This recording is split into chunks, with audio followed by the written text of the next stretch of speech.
Hey guys, how's it going? Today I wanted to talk a little bit about dealing with some of our schizoid sort of adaptations, or when it comes to personality disorders. A lot of the time, what we're dealing with is like what maladaptations, and the manner in which you start filtering the world around you through these uh, defense mechanisms, adaptations, these kind of filters that have kind of warped, in some regard, have kind of warped your sense of self and reality in association to that self and association to the external world as a whole, and things like that, especially when it comes to the schizoid.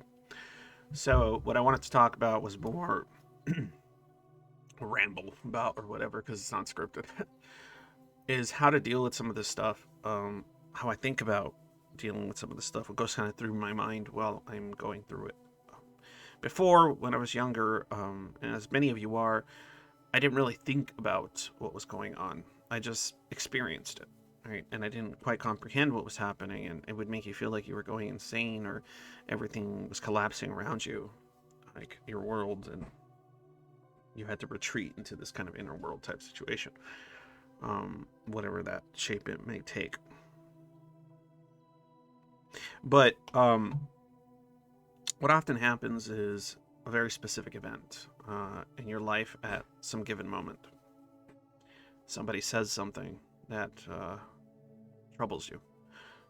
Somebody does something that troubles you, whether locally or maybe you see something on the news or you watch a documentary or uh, something that would normally be completely innocuous reminds you of something more meta that just burns at you and makes your soul feel trapped and confined. I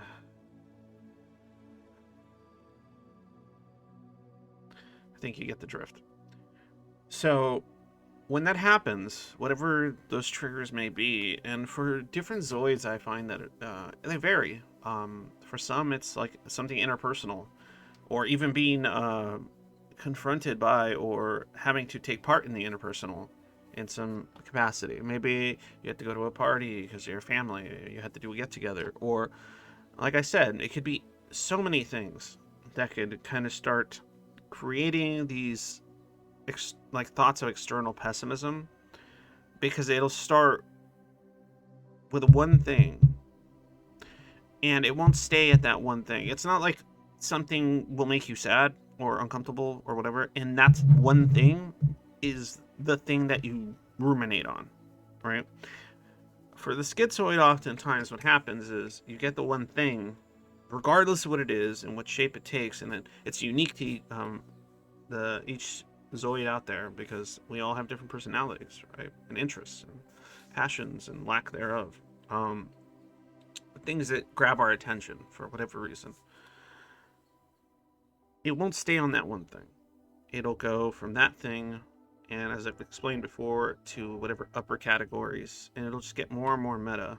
So the negative associations start expanding outward. So a bad interaction with a person reminds you of people, which then reminds you of interaction, which then reminds you of socialization, which then reminds you of feeling trapped within these frameworks, feeling trapped within this, feeling trapped within other people's expectations, needs, not having your needs heard, met, felt, so on. It expands outward into what is emotion, what is this, what is that, what is being alive, what is the soul, is there any, does it matter? And so, depending on how abstract things get and how out there things become, the associations become, they tend to be very negative, very pessimistic. And sometimes, like I said, it goes into the outward, sometimes it goes into the inward. It becomes, what is wrong with me? Why can't I function like they can? Is functioning real? Are they even functioning? And then, well, that started getting outward there. But if we go more inward, it's like, am I real? Is what I do real? Can I even actually be heard? Does my voice matter? Do voices matter? Does my voice matter than all other voices? And does that even matter? And, you start kind of fading away. For some people, it leads into a spiral of depression. For some people, it leads into a combination of depression and disassociation. A little derealization for some. For others, it's a combination, like myself. It would be a heavy depression with a lot of anger and rage at the concept or idea that it expanded into as a whole, right? So it was just full of this, angst. That's the name of the channel. That's why it's the name of the channel. Angst is what would happen. High levels of fear and terror mixed with anger and fury and depression, and nowhere to turn to. So it depends on the individual, right, that experiences it, how the spiral turns out, and what direction it goes, externally, internally, a little mixed bag of both, whatever. Okay, so that's what happens, okay? Now, what I want to talk about here, think about a little bit more, is how do we manage this? How do we kind of deal with some of the pain that comes with it? And I have ideas. And I'm no professional. This is just my advice as a schizoid of 37 years old now. And somebody that's been listening to Zoids for the last year or so, talking to them for what seems to be every day, reading what they post, thinking about it and internalizing it and so on and so forth, ruminating on this and that, my own experiences, their experiences, how they compare, what doesn't compare, why it doesn't compare, contrasting, comparing, so on. So that's where my ideas are coming from. If that's not a good enough way to produce ideas, I apologize, but I'm doing what I can. So this is what I do. When I know something triggers the spiral, when I know whatever it is, in your case, you see it coming. You know, oh, I didn't like that. That was not a good thing. Oftentimes, the emotion associated doesn't hit you quickly. It almost never does. Or it doesn't seem to hit you at all, but something happens, right? And I forgot to mention, I did say all those other things that it could spiral into, and other things it can definitely spiral into, and I asked for myself as well, and many of you as anhedonia. All right, a nice long episode of not being able to feel sad or happy or anything. Just pure, awesome emptiness. The point is, generally, you can kind of sense something happened, and it may not feel good. Even if you don't quite comprehend why, or what it is about that thing that didn't feel good, in whatever shape it takes. So step one is to acknowledge when it happens, to kind of be aware that it happened. Don't necessarily have to sit there and try to comprehend what your immediate feelings are. If, obviously with this PD, it's difficult. But something didn't taste quite right. You had a meal and something seemed off, but you're not sure what. Now, be aware of it. It doesn't mean that's going to spiral into anything, but be aware that it could. And then prepare. Step 2, prepare. So this is how I would say is a good way to prepare. Say you have tasks to do, bills to pay, things you need to accomplish, right? While you have the energy for it, which I know isn't much half the time, stop. Don't play video games. Stop reading those comics, manga, whatever it is that you're doing that just helps you zone out, staring at the ceiling, listening to music, whatever. If you're not feeling at your worst, try to accomplish all the tasks that you need to get done for sure, so that you don't regret them not getting done later, because it's just going to send you into a fucking different spiral at some other later point.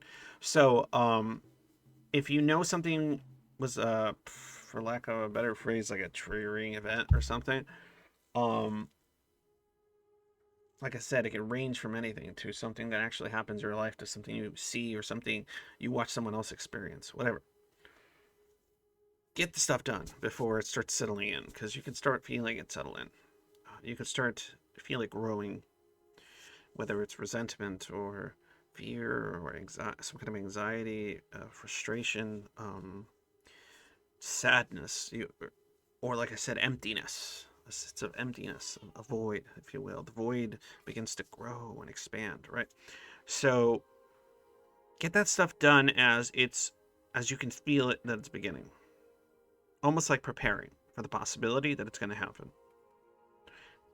Then the good thing, this is why this is important, when it does settle in and when it does happen, at least a lot of that stuff's done, and maybe you can take the day off. Maybe you can call out sick if it's a particularly bad one. You know, I know you're not supposed to. You can't say, "Oh, I'm depressed," or "I'm spiraling into, you know, a this or a that," and anybody's going to really understand at whatever job you work at, if you work at a job or your family or whatever. But you can say, "I'm sick. I don't feel good." Use it for those special days when it's extremely bad and intolerable. And for some of you, that's more often than not that kind of dictates how functioning you are. And for a lot of the reasons why some zoids are covert schizoids and why some are overt and less functional types. But in any case, give yourself that space. And then when it happens, at least you'll be comfortable in your misery or in your emptiness or in your void. Oh, sorry. Little interrupter is coming. My daughter. I think she's all fine. That's fine. Oh, 1 second. I'm just going to leave this in. I don't care. It's part of the charm, I guess, of this odd little channel. So, in any case, you want to go ahead and create yourself a nice area, cozy. You want to be cozy, you want to be comfortable, in which you can let this settle in. Okay? And yeah, you're not going to feel good. You're going to feel like shit. You're going to feel like dog shit. But at least you'll be uncomfortable. Dog shit. Best way I can think of it, at least. And then what's interesting about that, or doing that, is that it oftentimes makes it less painful, less severe, because you saw it coming. You were aware of it. You knew what was happening. You associate it to these ideas of these are adaptations. These are things that happen to me that I'm trying to overcome, that I'm trying to work with. This is what happens. It's going to happen. It's going to alter my thinking, my perception. It's going to make everything seem like trash cans or nothing at all. But it's a thing that happens with my brain, with my mind.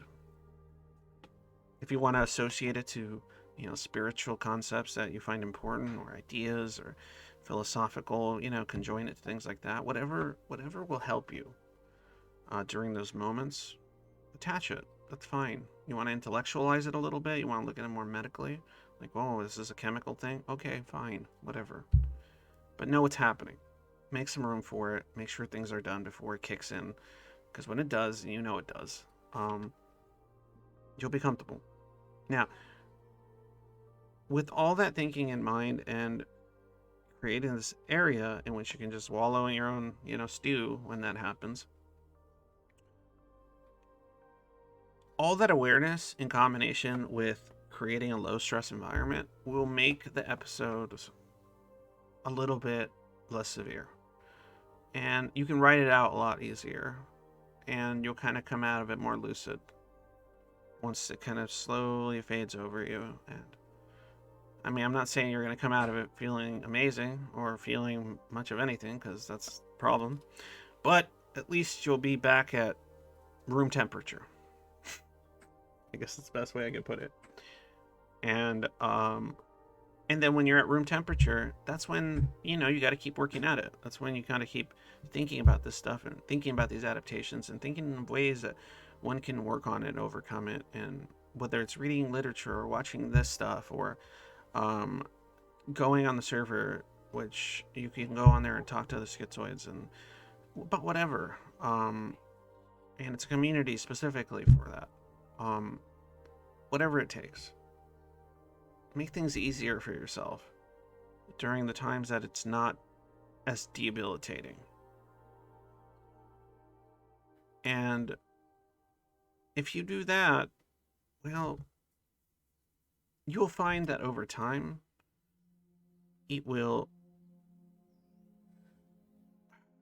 shorten the gaps, shorten oftentimes the extent of those spirals. And that's my advice, at least for now. Obviously, I can get into more specifics and stuff, but I can't think of any at the moment. But that's my suggestion. It's very inclusive to pretty much any kind of Zoid out there. Because the spirals, like I said, they lead down different roads depending on the Zoid, and those roads get started for different reasons. So with that in mind, I feel like this little piece of advice can still stand to a degree. Maybe not. I hope you got something out of it, at least. And I think that's all I really have to say about it, at least for now. So I guess I should do the thing where I shill real quick. Please don't stop the video and just listen. Please join Patreon if you want. It'll let you be a garden hermit, which essentially lets you gain access to specific chunks in the server. I'm going to be doing more with it. I have these ideas for stream stuff that I want to do that's more specific to the hermits, the garden hermits. If that's not your cup of tea, you can just PayPal me a chunk of change, or send me some Bitcoin or Litecoin or something. I think I have the links on there. That's helpful too. Whatever. Or if you don't have any money, volunteer your service. Schizoid Patrol. No, but in the sense that, like, hey, you want to submit stuff, you want to, offer a service of some kind to me for the project and everything. Yeah, that's fine. I can't promise you I can take it, but I really appreciate anybody that wants to contribute or really wants to go puck this. We need to work together. Anybody that does that, I commend you. Okay. I think that's it. Keep on keeping on, guys.